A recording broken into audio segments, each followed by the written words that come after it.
Fala pessoal, estou chegando por aqui com mais um vídeo do Catecismo da Igreja Católica, mas antes de entrar no assunto em si, eu preciso fazer aquele importantíssimo apelo. Ao assistir esse vídeo, que você possa curtir, também fique à vontade para você deixar o seu comentário aqui embaixo, também compartilhe com o máximo de pessoas que você conseguir nos grupos do WhatsApp, para que nós possamos crescer juntos no conhecimento da nossa rica, profunda doutrina católica. E também, se você não for inscrito ainda no canal, se inscreva e ative as notificações para que você nunca perca nenhum vídeo que a gente postar por aqui. Tanto os vídeos sobre o catecismo, quanto também os outros temáticos que eu posto, as pregações. Beleza? Vamos ao tema.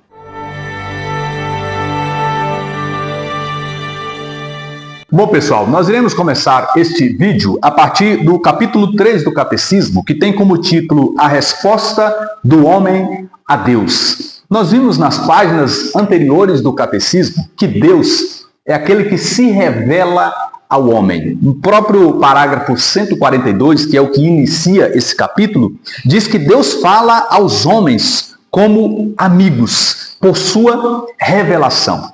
Mas Deus, ele não só se revela, mas ele quer manter com o homem um relacionamento. Deus quer que o homem, ele corresponda à sua revelação. Deus quer que o homem dê uma resposta a ele. E aqui no parágrafo 142 diz qual é essa resposta que nós podemos dar a esse Deus que se revela. Aqui está escrito: a resposta adequada a este convite do Deus que se revela é a fé. Então, o assunto desse vídeo hoje vai ser sobre a fé. E eu te convido a acompanhar até o fim, porque é um conteúdo muito rico, o que o Catecismo nos traz neste capítulo mais uma vez. O parágrafo 143 vai dizer que, pela fé, o homem submete completamente sua inteligência e sua vontade a Deus. Algumas coisas precisam de destaque aqui. Pela fé, o homem se submete, ou seja, o homem se coloca debaixo da autoridade de Deus. O homem aceita o Senhor. Pela fé, o homem faz isso. E ainda completamente, ou seja, sem reservas, por inteiro, integralmente. E submete sua inteligência e sua vontade a Deus. Ou seja, o homem coloca a sua inteligência e a sua vontade livremente debaixo da submissão do Senhor.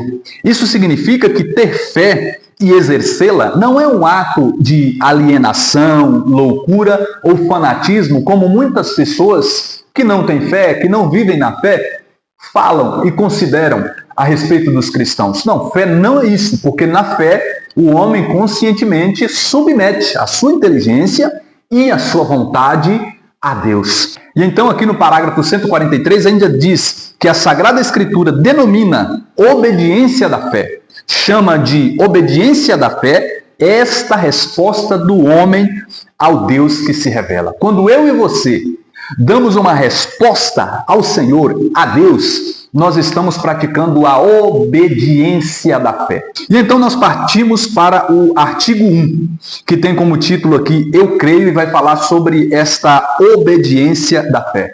Nós precisamos entender que há uma profunda e inseparável relação entre obediência e fé.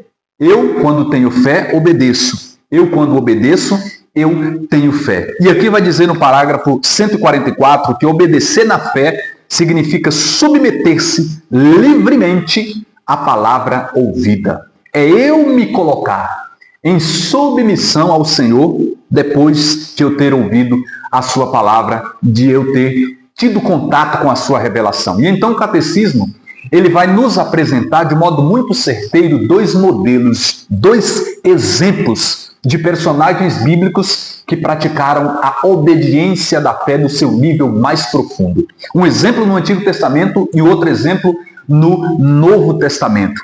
No Antigo Testamento, o catecismo nos apresenta o exemplo de Abraão. No Novo Testamento, o exemplo da Virgem Maria. Veja bem, Abraão foi o homem do qual viria um povo e desse povo nasceria o Salvador.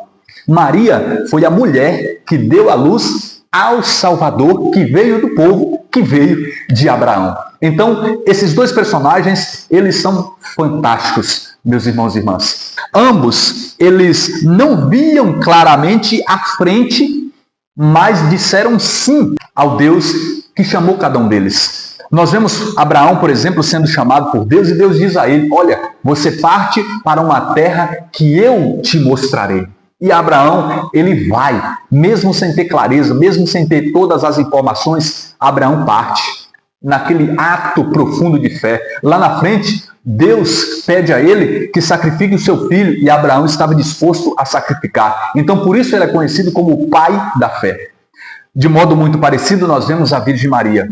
O anjo anuncia a ela o plano divino, que ela seria a mãe do Salvador. E mesmo ela, sem ter clareza de todo aquele projeto sobrenatural, extraordinário do céu, ela diz sim. Ela aceita viver o projeto de Deus. Então nós vemos uma obediência na fé na vida de Abraão e uma obediência na fé na vida da Virgem Maria. E sobre a Virgem Maria, ainda é preciso nós reconhecermos que a Virgem Maria não só praticou a obediência da fé no momento em que disse sim a Deus, mas em todo o tempo. Principalmente ao ver o seu próprio filho crucificado.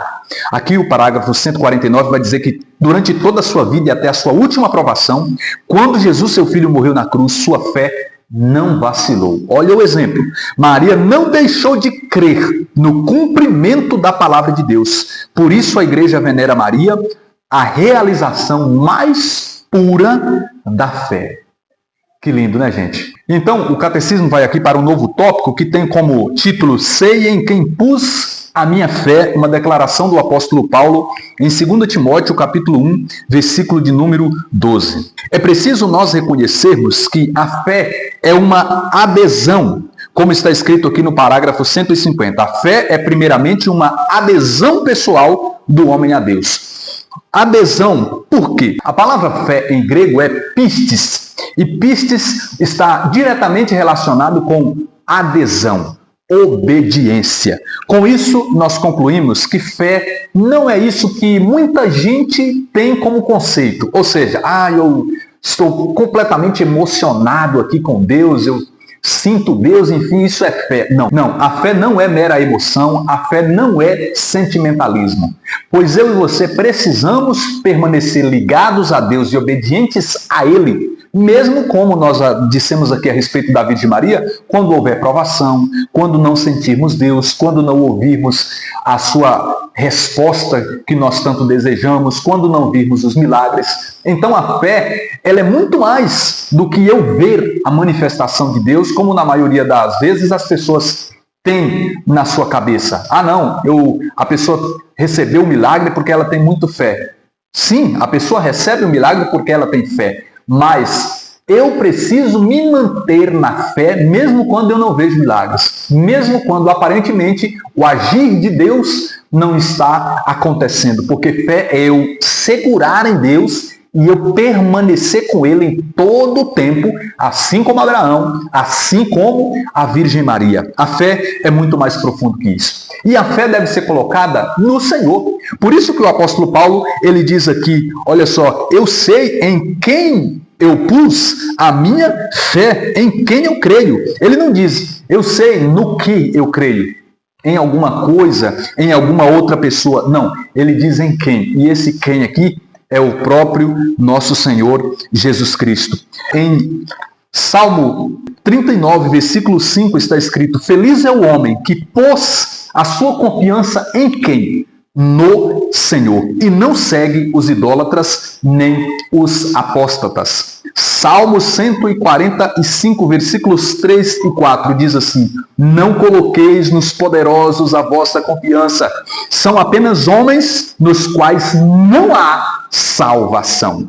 Quando se lhe for o Espírito, ele voltará ao pó, e todos os seus projetos se desvanecerão de uma só vez. Então a nossa esperança, ela tem que estar fincada no Senhor, em Deus, pois se nós crermos nele, nós não vacilaremos, não seremos também decepcionados. Nele está a nossa salvação. E é preciso destacarmos também que a nossa fé é uma fé trinitária, ou seja, eu creio em Deus, eu creio no Filho de Deus e eu creio no Espírito Santo de Deus. Nós não somos como os unicistas, que creem somente em Deus, numa pessoa da Trindade. Não somos como os que somente creem no Pai e no Filho, mas dizem que o Espírito é apenas uma força, uma energia.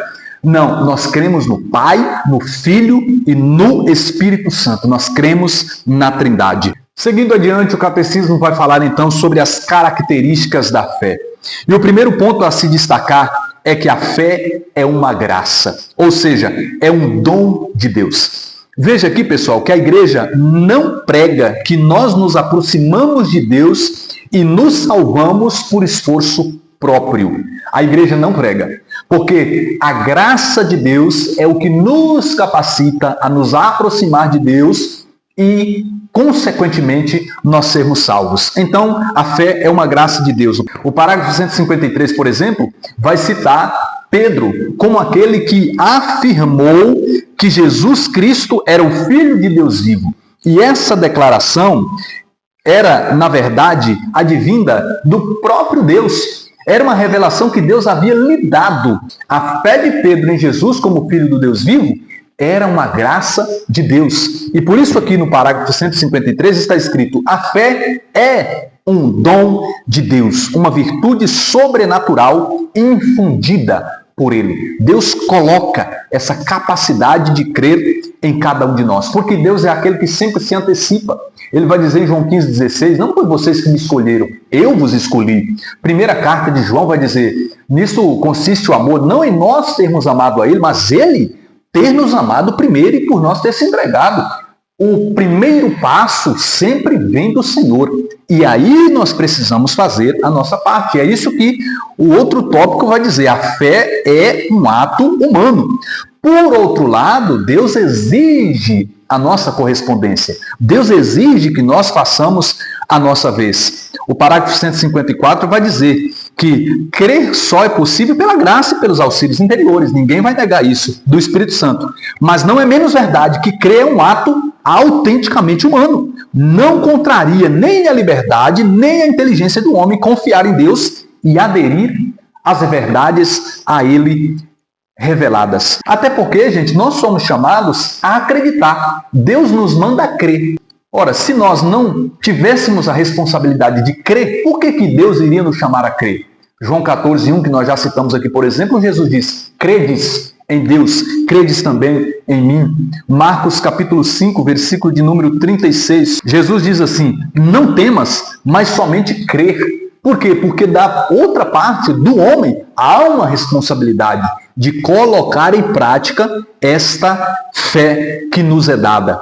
Depois o catecismo vai falar sobre a fé e a inteligência. Ou seja, a fé e a inteligência não se opõem, mas caminham juntas. Não precisamos de toda explicação racional para crer. Olha, como é que Deus é três e ao mesmo tempo um? Como é que Jesus está presente na Eucaristia? Nós não precisamos de toda explicação para crer. Nós não precisamos de provas intelectuais o tempo todo, mas nós não podemos negar que a razão, ela está presente na revelação do Senhor. Lá no parágrafo 156, vai estar escrito o seguinte, o assentimento da fé, ou seja, o dizer sim a Deus através da fé, não é de modo algum um movimento cego do Espírito, porque passa pela nossa razão. Aliás, é válido nós destacarmos aqui uma frase de João Paulo II que vai dizer que fé e razão são duas asas pelas quais nós podemos nos elevar ao Senhor. Fé e razão não se contradizem, não se opõem, mas andam juntas, trabalham juntas como duas asas e nos elevam ao conhecimento de Deus. A fé é certa. Olha que lindo isso, gente. É mais certa que qualquer conhecimento humano. Ou seja, aqui o catecismo está falando o seguinte, nas realidades materiais que nós podemos tocar, nós podemos ver, sentir, nós dizemos, não, isso aqui é verdade, isso aqui de fato é algo concreto. Mas a fé, mesmo se tratando de realidades invisíveis, ela é mais certa do que tudo que nós conseguimos ver e tocar. A fé também, ela por mais que seja de modo sobrenatural vivida, ela procura compreender. Nós, através da fé, buscamos conhecer sempre mais Deus e tudo aquilo que Ele nos revelou para conhecermos melhor. E quanto mais nós conhecemos, mais nós cremos. Quanto mais nós cremos, mais nós buscamos conhecer. Ou seja, é um ciclo. Nós vamos crescendo. Nós não podemos ser acomodados. É tanto que no final aqui existe um adágio de Santo Agostinho que diz: eu creio para compreender e eu compreendo para melhor crer. E aqui também está falando sobre a fé e a ciência. A fé e a ciência, gente, olha só. Porém, ainda que a fé esteja acima da razão, não poderá jamais haver verdadeira desarmonia entre uma e outra. Porquanto o mesmo Deus que se revela os mistérios e infunde a fé, dotou o espírito humano da luz da razão. Ou seja, gente, não pode haver desarmonia entre a fé e a ciência, até porque o próprio dom da ciência foi dado ao homem pelo próprio Deus, que também deu ao homem a capacidade de crer. Um exemplo muito claro que nós podemos trazer aqui é a medicina. Eclesiástico, capítulo de número 38, olha só o que vai dizer. Honra o médico, versículo 1, por causa da necessidade, pois foi o Altíssimo quem o criou. O versículo 2 inicia dizendo: toda medicina provém de Deus e ele recebe presentes do rei. A ciência do médico o eleva em honra. O Senhor, versículo 4, fez a terra produzir os seus medicamentos. O homem sensato não os despreza. Quanta clareza na palavra de Deus, meus irmãos e irmãs. Se não fosse assim, o próprio evangelista Lucas, ele não seria um médico. Se não fosse verdade, o apóstolo Paulo não dava conselho medicinal ao seu filho na fé, Timóteo, porque a fé e a razão, elas não brigam, elas caminham juntas também, porque ambas elas provêm do Criador. Mas aqui também vai falar sobre a liberdade da fé. Parágrafo 160. Para que o ato de fé seja humano, o homem deve responder a Deus crendo por livre vontade. Ou seja, gente, Deus não obriga ninguém a crer. E, infelizmente, nesse sentido, existem os duros de coração. Porque o homem é livre para dizer sim a Deus ou para permanecer na incredulidade. Alguns dias atrás, eu vi um vídeo no Instagram muito difícil de se assistir.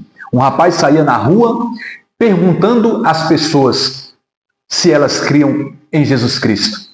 E ele selecionou todas as pessoas que deram a seguinte resposta: eu não creio em Jesus Cristo. Outras diziam: não faz sentido para mim. Que triste isso, gente. Mas o homem é livre para dizer sim a Deus ou para dizer não ao Senhor. Mas é escravo da consequência que implicará dizer não ao Senhor. Que nós possamos dizer sim, porque o dizer sim nos traz uma tão grande salvação. E, continuando, vai falar sobre a necessidade da fé. Por mais que eu e você, nós somos livres para dizer sim a Deus ou não a Deus, para crermos ou não crermos, é necessário nós entendermos que para ser salvo não existe uma opção, e sim existe uma obrigatoriedade de se crer. Para a salvação é necessária a fé. Parágrafo 161. É necessário para obter esta salvação crer em Jesus Cristo e naquele que o enviou para a nossa salvação. João 3,18. Quem não crê já está condenado. Marcos 16, versículo 16. Aquele que não crê será condenado. Continuando e caminhando para o encerramento. Um outro tópico que aqui nós destacamos, de acordo com o catecismo, é que nós precisamos perseverar nessa fé. Como já dissemos sobre a Virgem Maria, ela não só praticou um ato de obediência isolado na fé e depois deixou de crer. Não, ela continuou crendo até o fim. E eu e você precisamos também nos manter na fé. Se eu e você precisamos perseverar na fé, nos manter na fé, é porque é possível a gente cair da fé, a gente deixar de crer. O apóstolo Paulo, em 1 Timóteo 1:18, seguinte, ele vai falar sobre aqueles que naufragaram na fé. Nós precisamos perseverar na fé, conforme Jesus disse em Mateus capítulo 10, versículo 22, Mateus capítulo 24, versículo 13. Aquele que perseverar até o fim, não é só até um determinado momento, não, é até o fim, este será salvo. O apóstolo Paulo vai dizer em 2 Timóteo capítulo 4, versículo 7, eu guardei a fé. Esse guardou a fé aqui quer dizer, eu conservei a minha fé até o fim. E por isso agora eu estou pronto para receber a minha recompensa final. Nós precisamos nos manter, meus irmãos. E para isso é necessário nós alimentarmos a nossa fé. É necessário nós crescermos em fé para que nós possamos chegar até o fim. Darmos manutenção à nossa vida espiritual. A fé, ela é o começo da vida eterna, o outro tópico do catecismo. Parágrafo 163. A fé nos faz degustar, como por antecipação, a alegria da luz da visão beatífica, meta de nossa caminhada na terra. Olha que lindo isso, gente. Mas também aqui está o destaque de que a fé, ela pode ser provada. Nesta perseverança, neste caminhar de fé, rumo a essa eternidade, a nossa fé, em algum momento, será provada. Será provada através das tribulações, através das tentações, através das vozes que tentam colocar confusão na nossa mente de que isso não é verdade, de que tudo isso é, na verdade, uma grande fantasia. Nós seremos tentados de todas as formas possíveis para deixarmos de crer. E é por isso que nós precisamos alimentar essa fé, crescer, para que nós não sejamos vencidos. E o parágrafo 165 vai falar a respeito das testemunhas da fé. Todos aqueles exemplos de homens e mulheres de fé que nós temos ao longo de toda a história da salvação, ao longo de toda a história da igreja. E nós precisamos imitar esse povo que encerrou a fé, como diz Hebreus no capítulo de número 13. Mas finalizando, o artigo 2 do Catecismo tem como título Nós cremos. Veja que bonito, gente. Nós falamos sobre o eu creio. A fé, ela é pessoal. Ela é dada a cada um como um dom maravilhoso da parte de Deus. Mas ela também deve ser uma fé coletiva. Olha o que diz o Catecismo aqui no parágrafo 166. A fé é um ato pessoal. A resposta livre do homem à iniciativa de Deus que se revela. Ela não é, porém, um ato isolado. Ninguém pode crer sozinho, assim como ninguém pode viver sozinho. A fé deve ser vivida no coletivo, deve ser vivida na comunidade. A fé, ela nos conecta numa grande corrente. Crer é um ato privado e, ao mesmo tempo, coletivo. Olha que belo. E é por isso que crer implica em eu e você estarmos ligados à igreja. Olha o que diz o 168, parágrafo. É antes de tudo a igreja que crê e que desta forma carrega, alimenta e sustenta a minha fé. É antes de tudo a igreja que em toda parte confessa o Senhor. É por intermédio da igreja, lá na frente vai dizer, que recebemos a fé. E por fim, o Catecismo fala sobre a linguagem da fé a partir do parágrafo 170. As formulações da fé nos ajudam a ter acesso às realidades espirituais. Porque por meio de toda a liturgia, dos ritos, das fórmulas, a igreja está nos educando na fé. A igreja está nos ensinando. E aqui ainda diz que a fé, ela é única. Ou seja, o mundo, ele é diverso. Existem diversos povos, diversas línguas, diversas culturas, enfim. Mas a fé, ela é a mesma em todo e qualquer lugar, em toda e qualquer língua, em toda e qualquer cultura. Assim como a liturgia, quando nós celebramos aqui, a mesma liturgia está celebrando, a Igreja Católica, ela é santa, una. Por que é chamada de una? Porque há uma unidade na igreja. A mesma fé que eu creio é a mesma fé que alguém que está do outro lado do mundo também crê. É a mesma doutrina, a mesma liturgia. Então, meus irmãos e irmãs, este foi o estudo de hoje do Catecismo da Igreja Católica. Espero que você tenha sido alimentado, edificado, e eu te vejo no próximo episódio do Catecismo da Igreja Católica. Obrigado pela companhia. Deus abençoe a sua vida.